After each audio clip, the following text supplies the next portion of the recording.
in this session. And Mr. Speaker, I rise to support this amendment. That is the amendment of the Energy Act, Mr. Speaker. And this amendment is not only talking about energy, it is about safeguarding the future of Kenya's economy, environment, and of course citizens, Mr. Speaker. Why am I saying so? Mr. Speaker, you know we use thermal energy in this country, or at least that is the major source of energy. This bill is trying to bring about renewable energy and technology, supporting renewable energy, and you know we are a country that recently passed a Climate Action Act because we want to be in the front line when it comes to matters climate change. And we can only achieve that, Mr. Speaker, by coming up with renewable energy like wind and solar. Mr. Speaker, I remember the first presidential address at the National Assembly, or the joint houses, Mr. Speaker. The president said that he's going to allow societies or groups of people to generate power and sell it to government, Mr. Speaker.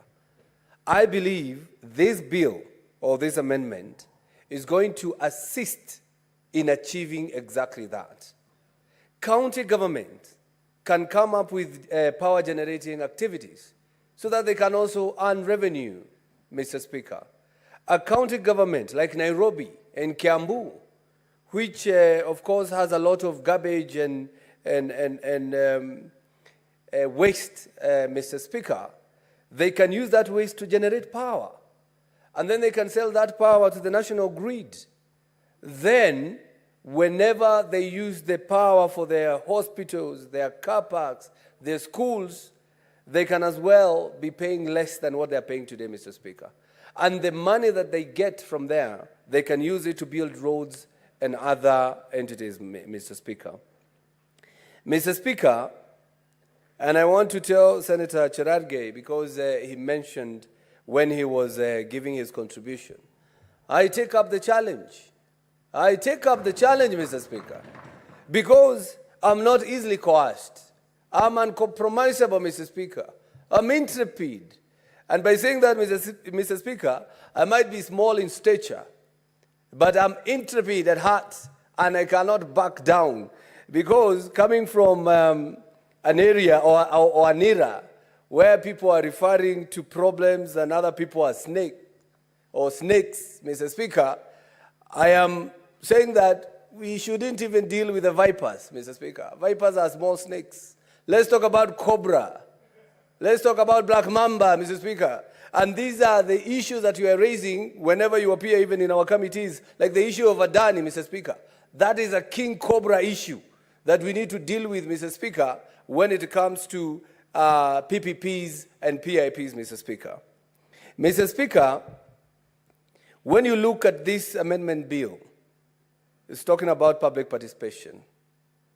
And public participation, I want to make it clear. There's a difference between public participation and stakeholders consultation, Mr. Speaker. Public means you consult everyone, whether they're in that field, whether they use electricity, whether they don't have it, whether they have it, or whether they are not interested. They must have a say, Mr. Speaker. Because public participation, as it is in the Constitution, it talks about the people of Kenya must be informed, must be given details, must be listened to.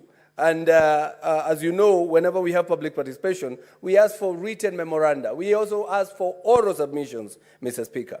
This bill is saying that we must involve the public in decisions that affect their daily life, Mr. Speaker.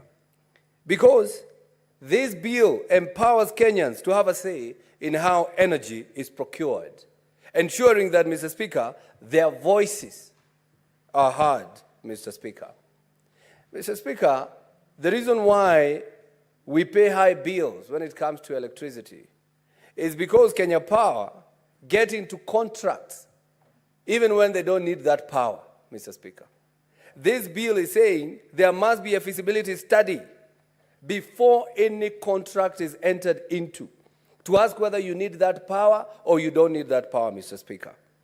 Mr. Speaker, when you do that, you're able to prevent the people of Kenya from paying high bills or from having exaggerated power connection fees, Mr. Speaker. Mr. Speaker, when you talk about transparency and accountability, whenever you are having these companies that generate power, we don't know who the directors are. We don't know their names. Some people, even within the government, hide behind these kind of people to come and sell power or generate power and sell it to the government. You know, the government officials selling power to government. By making this information public, we'll be able to know who owns what, and we'll be able to watch them because we know them.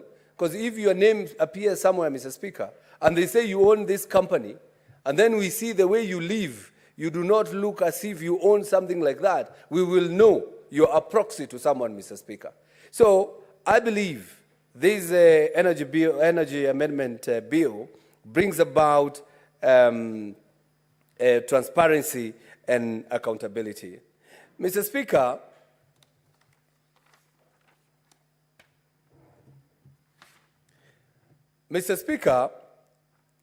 whenever you have this kind of engagement where the government is contracting someone to provide energy, and this bill, as it is drafted, Mr. Speaker, is bringing about investor confidence. And when there is investor confidence, Mr. Speaker, people will be able to invest in such ventures, Mr. Speaker. It has been mentioned here, not once, not twice, that I'm the chairperson of the Roads and Transportation Committee, the committee that is looking into the issue of the PIP by Adani Group and JKIA, Mr. Speaker. And I'm telling you, the way we are going to handle this issue is going to either bring about confidence to those investors who would want to invest in this country, Mr. Speaker, and also to have trust, because you see, this government, Mr. Speaker, there is an issue of trust, and somebody said the trust deficit.